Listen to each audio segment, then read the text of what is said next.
this one? Do not let your tree ferns die. So this most likely dried out in the summertime. Right. It's in a pot, and they do self-spore here in the right conditions. So you can see all the babies coming up around this one here, around the bottom of it. So what you can do though, and I've seen this done, you can hollow this out and you can plant another tree fern in here. It's pretty cool, and I've seen that done. Yeah. So, hey Jeannie, you know you can actually plant another tree fern in there. Did it work? Because my friend did it, and it's because it's growing well. Yeah. That's awesome. Nice. Yeah. So in Vancouver, I've seen it done to a 10-foot trunk that kicked it, and he planted one in there, and it's now the trunk's growing out of it like this, so it fuses together. So this is basically all roots. Water from the top. You cannot let these things dry out. You cannot let the tops of these freeze.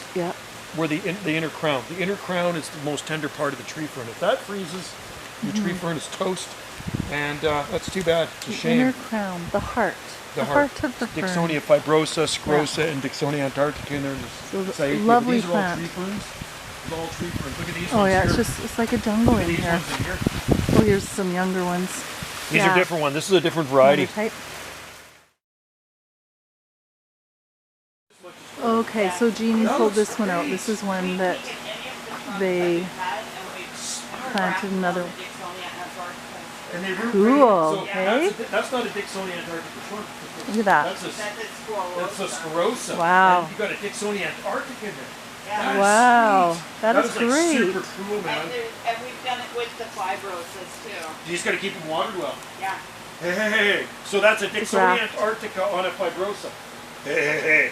That's very cool. That's one of a kind. Fibrosa or sclerosa, it'll say on the tag. Look at that. VA graft. Beautiful. Grafted tree fern. Because somebody asked me about that before, so there is proof in the pudding. Is there actually two of them on there?